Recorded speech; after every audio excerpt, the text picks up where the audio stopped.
And welcome to another year of me having to try and figure out how to plug Thanksgiving. I just had to make Archive a Thursday thing, didn't I? Anyway, as you're probably well aware, Thanksgiving archivisms are virtually non-existent. And really, I've only done one real proper Thanksgiving video, and that was just a little archive riffs thing. And that was just a block of commercials, and really only a couple of those really explicitly dealt with Thanksgiving. So, of course, what I do most years is I just unleash a bunch of figurative turkeys on you. So for this year, I figured I would try something a little different, and so instead of focusing on the losers, I would focus on the losers, but losers that I didn't think deserved to be losers. So what I'm going to do here is I'm going to serve up a little retrospective on 5 archive episodes that, for whatever reason, just bombed upon their initial release and have never really found an audience. But first, my criteria.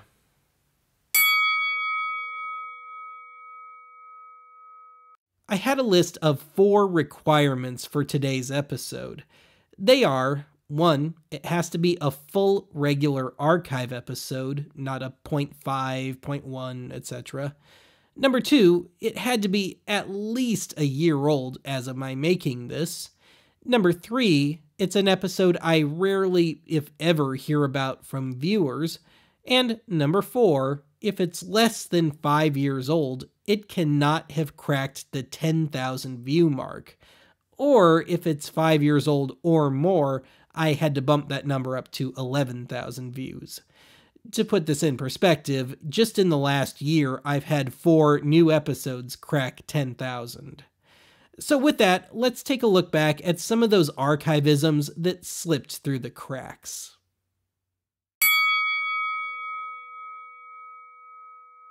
Who do you think you are, the NBC's peacock?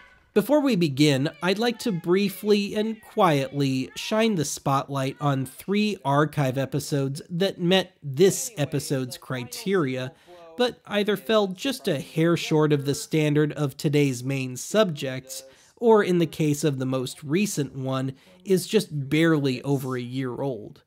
Maybe that one can still catch up. Programming will not be seen tonight, so that we may perform some routine transmitter maintenance. If you want to keep your precious Oddity archives, I demand the following by midnight tonight. I want a videotape sacrifice and a film sacrifice.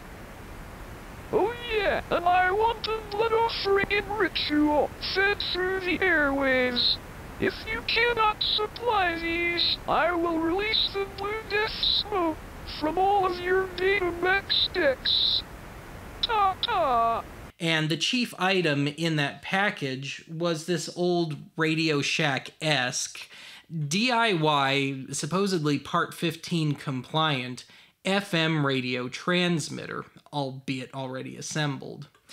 But aside from the fact that I got a transmitter in the mail, what really caught my attention and my imagination was this handwritten note that came with it. And on this note, he describes how the initial idea with this thing was to create his own makeshift drive-in theater with this. But anyway, the final signal flow is from the projector to the splitter, and I decided to just leave the line-out converter in there because it doesn't add anything, but it doesn't take away anything either. So I could hook it up another way, but it's already there, so why mess with it? And so we're going from the line-out converter to the compressor to the graphic EQ, the very heavily filtered EQ. It's more of a filter this time out, to the transmitter.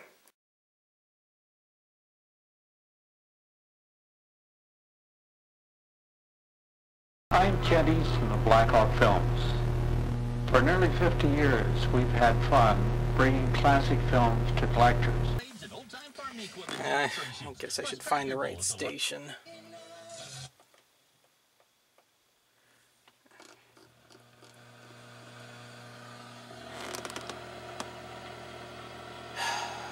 A ball lying in a sprinkler connection may be dropped without penalty, no nearer the hole. It's just not the same.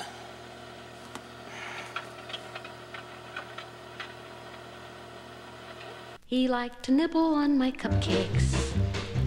They seemed to melt right in his mouth. I've never had complainers. They're smooth as silk and filled with milk. And he said they come in such cute containers. Hello, Lena, is that you? Honey, I just called to tell you what that Hattie Johnson said about my new hat. She said she liked it because older styles were so becoming to me. Older style's nothing. It's the very latest thing. I paid $2.88 for it, and I never saw a prettier or bigger hat at church Sunday. I bought the best one in the Monkey Ward catalog. Now, you keep off this line, Hattie.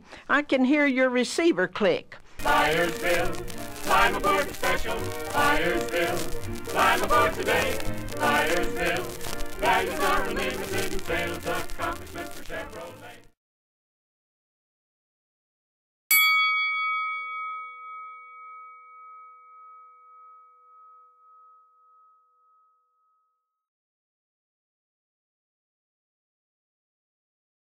It's the least wonderful time of the year. The same songs keep playing on every single station. Stick them songs in your ear. This is the only full, proper Season 1 episode that has yet to break the 5 figures. This was, as you'd guess, the Archive's first Christmas special. At the time, this was kind of intended as a follow-up to the first Halloween special, in this case marking my first showdown with the emergency alert bot that I was, actually awake for.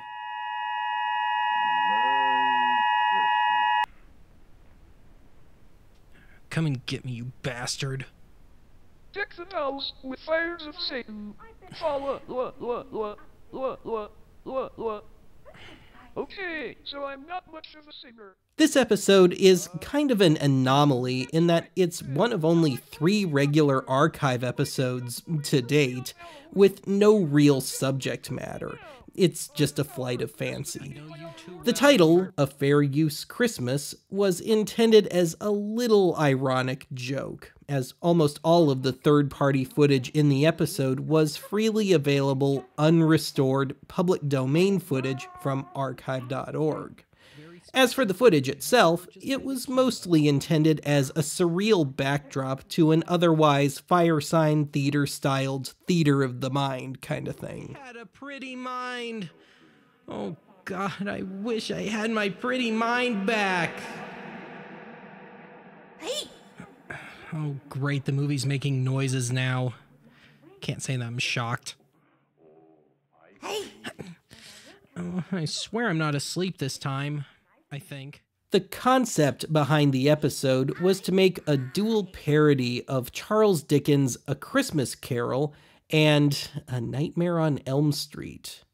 The plot is that a stressed-out Benny boy is totally unprepared to make an Oddity Archive Christmas special, slaps one together on the fly out of public domain footage, and then keeps falling asleep to his own show. During those moments of sleep, I'm visited by a succession of ghosts of Christmas present, as portrayed by a group of people I never saw or heard from again, who proceed to scold me over my lack of Christmas spirit. Of course, this was all a ruse and was meant to set up a showdown with the emergency alert bot, who I proceed to pull out of the realm of dreams, Freddy Krueger style, and defeat with a series of past archivisms. I know you too well, emergency alert bot. It's too late. I know the secret now. This is just a dream. You're not alive. I'll get you. cold water's at your splitting levels. I know. For all eternity. Oh, Satan.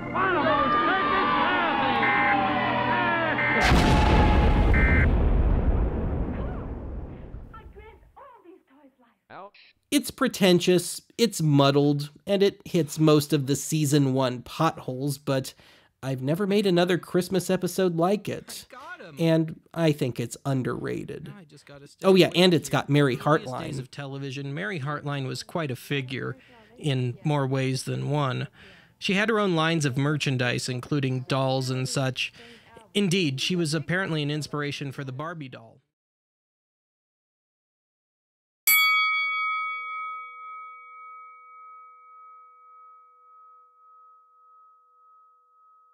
Hello, I'm John Hillerman. Somewhere in a safety deposit box, much like these behind me, is $100,000. Let's keep rolling with the high concept. I really thought I had a winner with this one. As far as I know, I'm still the only person to cover the mini trend of treasure hunt videos and movies. In 1979, a surprisingly long-lasting mini-trend of treasure hunt books was kickstarted by the release of British author Kit Williams's Masquerade. By the mid-80s, the trend found its way to the US, where the basic idea was adapted for home video and later film. The most noteworthy of the videos was 1984's Treasure in Search of the Golden Horse, a delightfully absurd bit of fluff, which makes the heart of the episode. Also, getting back to Masquerade, Treasure was something of a knockoff of that book, right down to an absurd rabbit character, which remains one of my favorite archive non-sequiturs, and one that found its way into the archive's regular opening sequence for a while. But the real gems here are the occasional tunes from future Full House theme writer and performer Jesse Frederick. Climbing the thorns of my memory, searching for something I lost. When it's right there in front of me, can I really shoulder the cost? Whoa. How would you like $4 million? While covered at the beginning of the episode, the trend culminated in the 1987 box office bomb, $1 Million Mystery, a lame knockoff of It's a Mad, Mad, Mad, Mad World. This movie offered $1 million prize to whoever could figure out where the last of the money in the film was allegedly hidden. The film lost money at the box office, and lost another $1 million when a 14-year-old girl from Bakersfield, California figured out the $1 million mystery. The money was up the Statue of Liberty's nose. Also, if you've ever wondered how Eddie Deason became the patron saint of the Oddity archive, look no further than this episode. Because, you know, he appeared in $1 Million Mystery and made a convenient plot device. Time has come for you to understand your roots. The treasure can be found there. You just gotta dig for it, you know, but you gotta keep going. Just dig. Shut up! And yes, the spelling mistake at the end of the episode is just that, a mistake. And yes, the episode was meant to be cheesy. And no, there was no actual treasure hunt tied to the episode.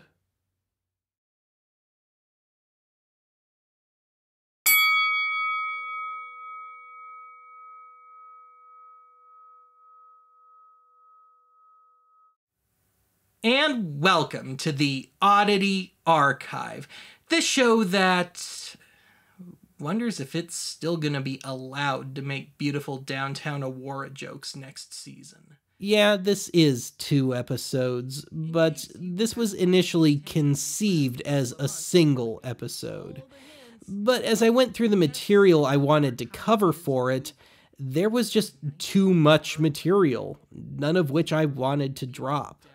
As such, it wound up becoming the archive's first, and to date only, two-parter, which was for the best because it allowed me to subtly chronicle the final days of the original Archive HQ, and it allowed me to split the material into the best, Part 1, and worst, Part 2, of the local and near-local material I'd accumulated over the years. But the significance of KLAK, aside from spelling clack, is that they were a pretty notoriously ragged and kind of eccentric station. For those that missed Part 1, you missed out on the history and significance of the Archive's recurring, semi-fictitious KLAK radio and TV stations. Hint, it's based on a real radio station. If you missed Part 2, you missed out on the stilted new wave of Hydride. Tell me you love me now, I'll tell you why. You want each other, but you're both so shy. You missed out on two truly horrendous movies.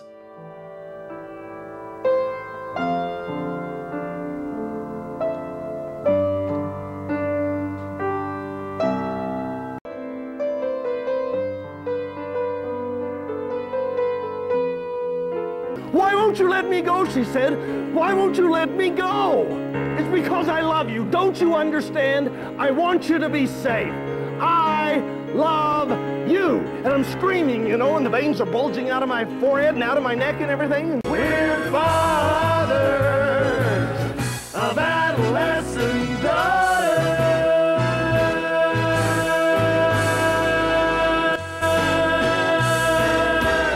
And most of all, you missed out on the pure, perverse psychedelia of Silly Size. Be happy.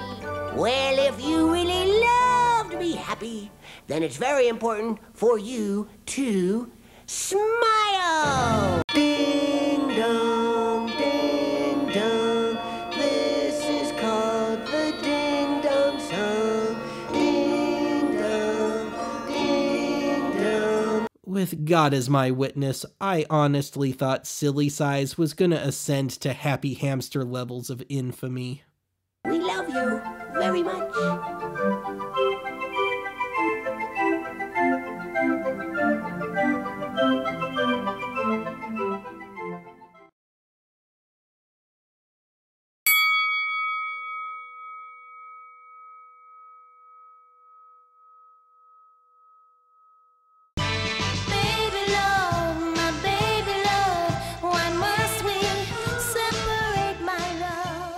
Okay, as far as the late lamented Laser Karaoke subseries went, thanks YouTube, Volume 2 from 2014 is usually considered the classic of the lot, and I'm hard-pressed to disagree. Even though my host segments were pretty awful, the karaoke clips were just one whopper after another, and given that it stands as the longest ever archive episode, at 53 minutes and change, that's a lot of whoppers. However, in my opinion, Laser Karaoke Volume 6, Repeat Offenders, from 2018, comes in a dangerously close second place. Unfortunately, whereas Volume 2 has netted over 18,000 views, Volume 6 is only sitting at under 4,400. Some days I pray for soul. Some days I just pray to the God of sex and drums and rock and roll. This episode managed to fully dispel my belief that the Pioneer Laser Karaoke discs were all unremarkable. All thanks to what was either a singing turd or a California raisin wearing a hot dog for a hat. You decide. And of course, hot, steamy mannequin sex. Among the highlights from the other discs, a woman awkwardly kissing a painted Clorox bottle, the Alan Parsons Project's classic Eye in the Sky got warped from vaguely dystopian into an intergalactic nightmare, the Beatles' Paperback Writer is presented as a fifth-rate monkeys romp, a rendition of Lisa Loeb's 1994 Nagfest Stay, which easily outnags the original, and that's saying something, a nice guy getting slugged by a Eugene Levy clone to an Aretha Franklin tune, And best of all, a gloriously overzealous rendition of Frank Sinatra's My Way. I get it out and I spit it out and did it my way. Oh yeah, let me give an honorable mention to Volume 7, the final Laser Karaoke, as well here, which has been banished to archive.org since its initial release.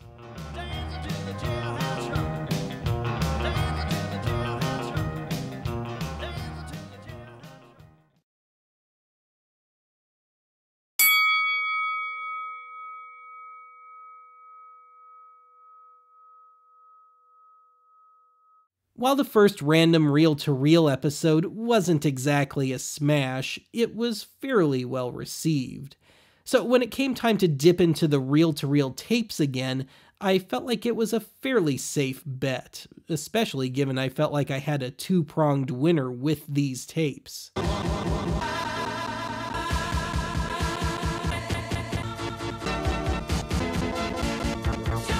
The heart of the episode revolved around the tapes of an aspiring singer-songwriter, presumably named Tom. Given that I picked up a pair of now infamous 8mm films along with these audio tapes, the horrid condition of said films and tapes, and given the overlap in demographics and time frame, it became pretty clear that it all probably came from Tom's collection. And it certainly didn't hurt that the Tom tapes created an, in my opinion, compelling story.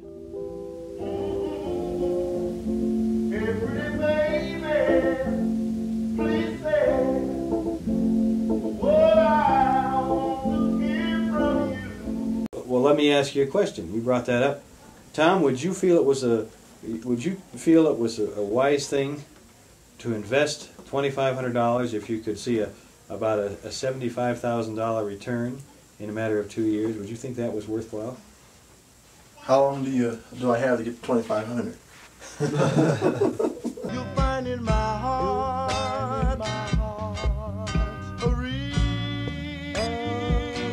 woman's love that will never part.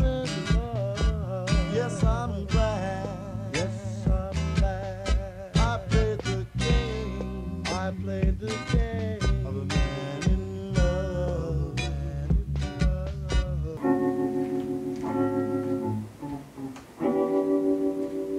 Where you going, baby?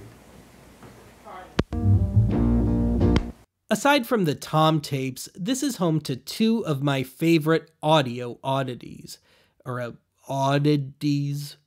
Specifically, the reel of So Bad They're Good Kentucky Fried Chicken jingles, which I was soon informed came from the pen of one Barry Manilow, and the voiceover demo reel of Chicago Dialing for Dollars hostess Ione Rolnick. I don't know, maybe it was all just a little too esoteric for most folks. Hey girl, don't start cooking. Just come on and look in my direction for this piece of advice. Get a bucket of chicken, finger licking good. Have a barrel of fun. Mary, get hold of yourself. Oh, Fred, I don't know what's the matter with me. First I bake a cake with detergent instead of flour, Yes. and now I drop my lunch. You know, Mary, you didn't used to be this tense and nervous. I know, Fred, but what can I do? Take an aspirin? No, Mary, what you need is a kazoo. Just go in and tell the man you want to buy some... Garbage. Garbage. Garbage. Garbage. Kiss me, George. Oh yeah, and this is home to one of my favorite Pavand parodies.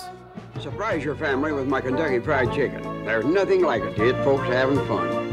Get Kentucky Fried Chicken, finger licking good. Have a barrel of fun. And have a finger licking good time. Barrel of fun. Well, that's it for today's archive. Join me next time when I clean out the uneaten Thanksgiving leftovers from my already borderline science experiment of a refrigerator. Yeah, I never said it was going to be exciting or anything.